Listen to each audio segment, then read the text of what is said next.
Well, ladies and gentlemen, and welcome to this very first Vent podcast. My name is Arty. I'm the host of this podcast. I'm very excited because this is my very first podcast that I ever done on Twitch.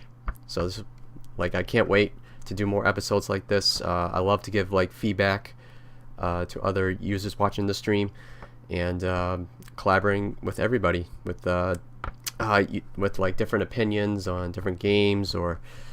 Mostly just game-related topics that we're probably going to discuss in the Vent podcast, and so you'll be able to chat with me on the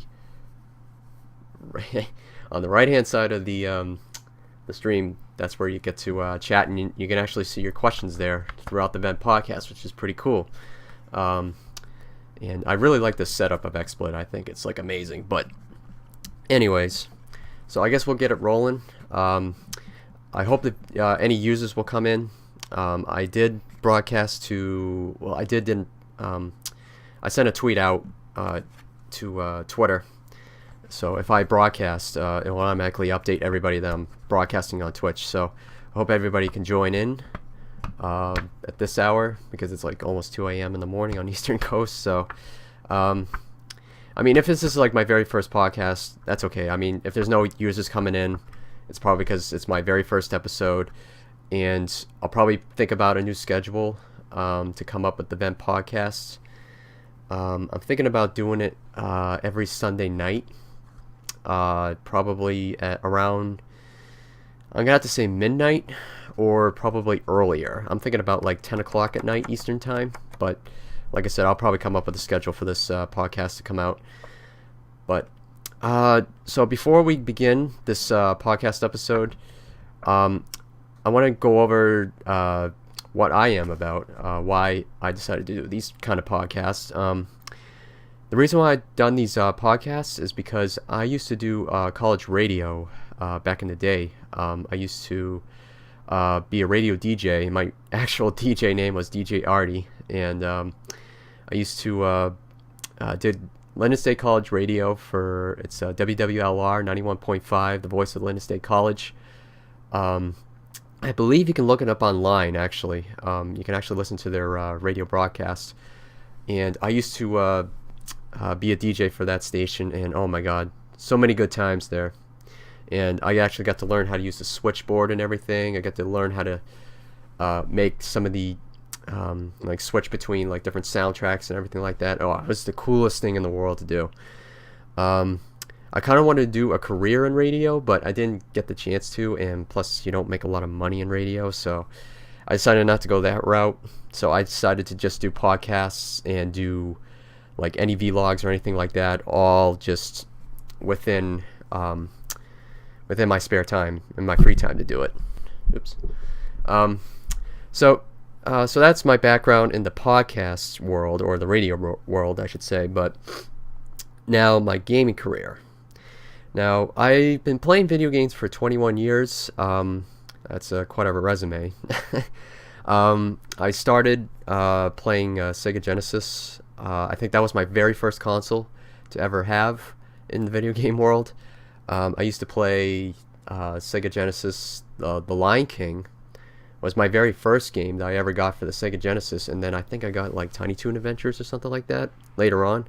So that was my adventure on the video game scene, or at least the first part of it was. At least I played a lot of Sega Genesis games. My favorite of all time has to be Sonic the Hedgehog 2.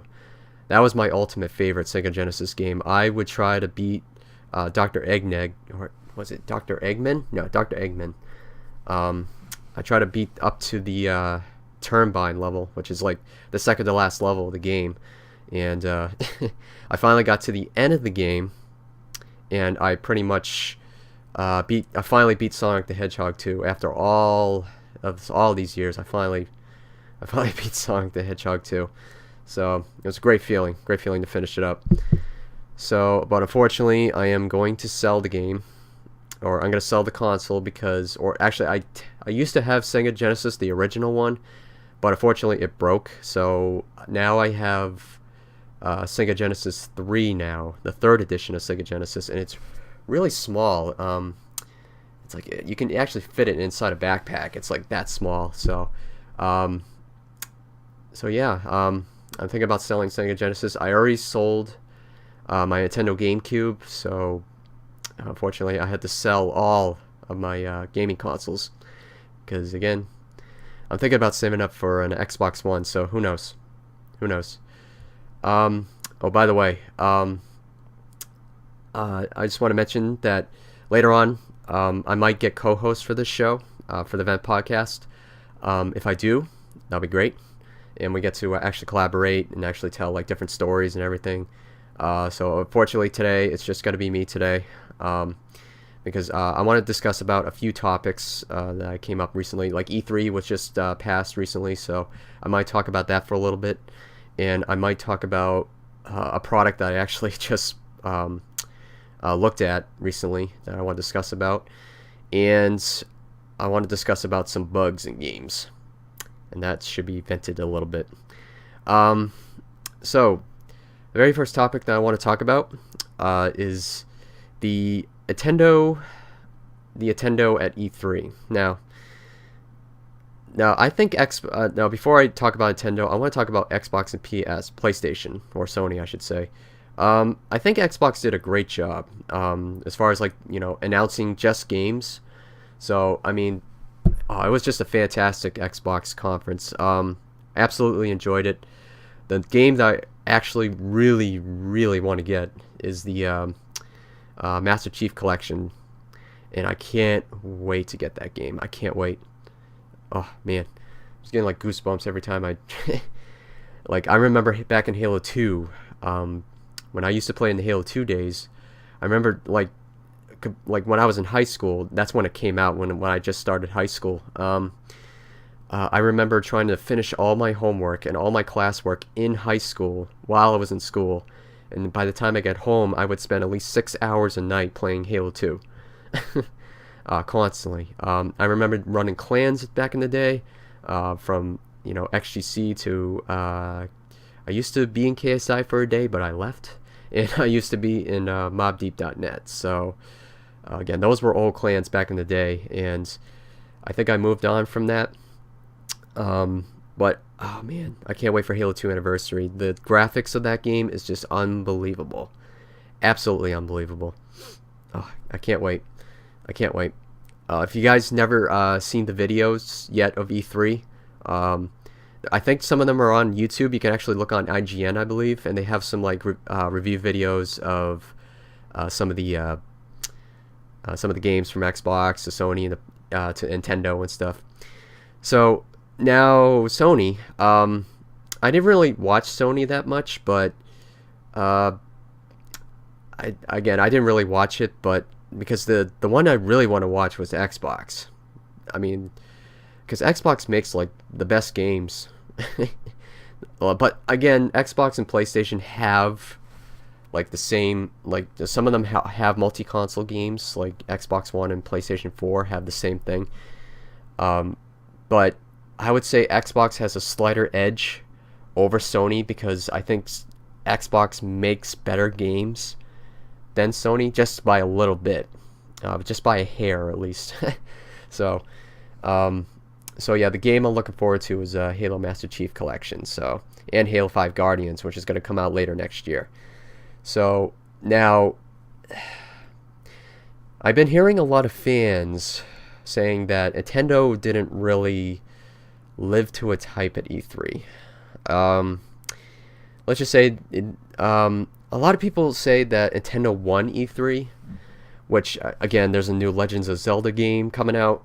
There's a new, like they announced Mario Kart 8, which was available, and like some other games that are out right now. But so I didn't really watch Nintendo again, but I thought Nintendo, like every year, Nintendo is just like suffering.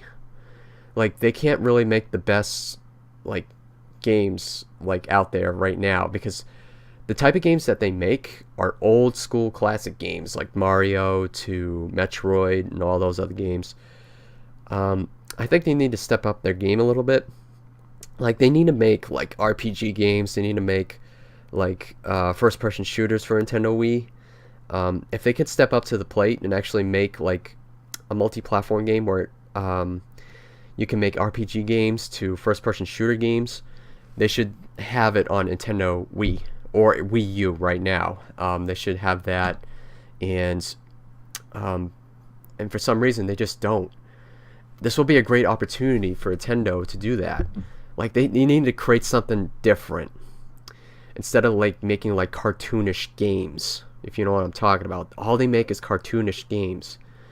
Like, I want like Nintendo Wii should have HD graphics. Like, they should step up their plate and actually have HD graphics for Nintendo. That's what they should do, and they should develop like only Nintendo games, like only Nintendo Wii only, or only for the Wii U. Something like that. That's what they should really focus on, is getting really good games developed and then address it to everybody. It just baffles me, how long they've been having the standard definition games and then having the, not having the HD games yet. It's just baffles me. Like, after all these years, they still have not done any good games yet, and they really should. They really should. So I vented on Nintendo. Like, I'm done with talking about Nintendo. I'm not really a big fan of Nintendo. I'm mostly an Xbox fan and a PC fan, so Nintendo is not really my subject, but that's my vent on Nintendo from E3. So, again, to my clear winner, I would say Xbox a little bit. I think Xbox, and I think Nintendo beat Sony, and I think Xbox just slightly beat Nintendo Wii just by a hair. But I think it was a close call. I think it was a tie, pretty much, between Xbox and Nintendo. But again, it's all about your opinions, guys. So if you have any opinions on it, please message. This is gonna be uploaded to YouTube later. So if you guys have any opinions or comments about E3, post in the comments below. If I was live streaming this, you can actually comment on it on the chat feature. I have to get used to pointing left because my camera's like reversed, so the chat's on the right side. So anyways, now the next topic I want to talk about in this Vent podcast is the laser I think it's called the laser FPS. Here, let me show you what it looks like. Let me add a screen region here, and so that's what it looks like. So that's the picture of it. It says, "Is this hipshot dot FPS aim aid worth it, and is it cheating?" Wow. This article was posted just 4 days ago as I did this podcast, or I think I'm sorry, 5 days ago, since it's technically June 16th. But again, this is what it looks like. This is the actual dot itself. Because sometimes we would put like a little dot in between the monitor and actually have our own, FPS like red dot sight on the screen and actually cheat. But my God, this is definitely cheating right here. Like, you're using a device to actually help your gameplay. Now it's sort of cheating if you compete in tournaments and stuff like that. But if you do it online for practice, like, this is a good practice mechanic. But if you actually play online against like competitive people, they think it's cheating. Okay, from the casual side of it, it's not. But from the competitive side, it is. Okay, now, so yeah, I don't think this is worth it at all. But the article keeps reading on, and they actually have a video here, which I won't show it. But again, yeah, so it has like a little like suction cup, and then it has like, okay, that's bad to have a suction cup on a monitor, so that will actually damage your monitor. But so they have a suction cup here with the red dot sight to help you with your first-person shooter stuff.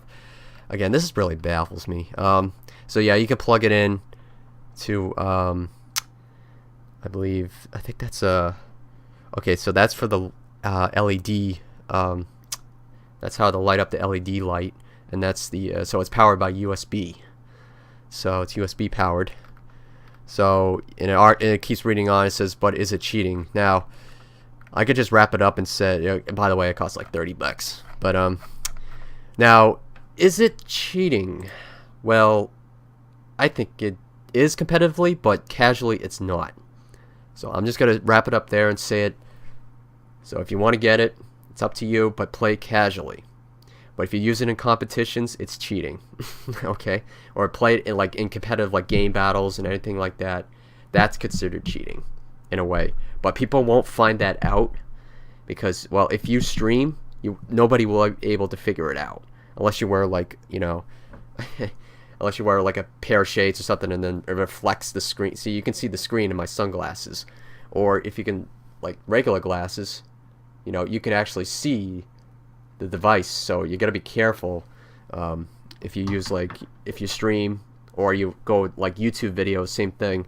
You got to be careful of doing that because if people will accuse you of cheating and basically you'll look bad in front of all the people that you actually streamed and you kind of might it's just bad. Don't do it, okay? Because I've been playing first-person shooters for years, for a long time, and I remember trying to practice online every day. Halo 2, I pretty much got online, and I had to judge the lag. I had to judge, where my teammates spawn and where the enemies spawn. Like, I had to develop a strategy for any first-person shooter I played. And it took me years. It took me years to get my shot down. Like right now in Halo 4, I went on a no-scope frenzy on Haven. Like, I had 16 no-scope kills and 16 kills. Like, 16 for 16. No-scopes, which no-scope headshots for a sniper. And BR, same thing, It took me 10 years to get that good, To me, it just seems unfair to have these kind of devices being put out there. To me, it is. It's kind of an insult to me. And to all the pro gamers, to like all competitive gamers that play first-person shooters, this is kind of an insult. I think they should get rid of this device. Just like for the pro gamers, they should do not buy this at all. It's just a waste of money. But if you really want to practice and you can't really try to develop that shot, then I highly recommend casually to practice your shot in matchmaking, and who knows. I mean, you might get good, you might not. So it just all depends on how much practice you get. So practice makes perfect. So again, I don't think it's worth it to buy this product at all. And I'm done. I'm vented on that subject. Now, the last subject I want to talk about is bugs in games and how developers are not fixing them. For example, I watched CG stream, aka Star Slayer. If you guys never checked out her stream, it's awesome. I highly recommend to go check out her stream. It's unbelievable. Unbelievable. It's a lot of fun to come in, and she streams like the best games ever. So, now, Remember Me is one of the games that CG actually streamed, or Star Slayer streamed. And, oh my god, that was the worst game I ever seen in my life. Like I don't get it. I think those developers were so lazy. Like, it felt like a Deus Ex game, but it felt like a cheap Deus Ex game. Like a cheaper down version of Deus Ex. That's what Remember Me was like. Instead of a male, it's a female, and you get to hack stuff, you get to, level up your character, you get special combo moves, so it's like a fighting combo game plus a Deus Ex kind of game. So it's kind of like, so it is like Deus Ex, in a way. That's pretty much what Remember Me is.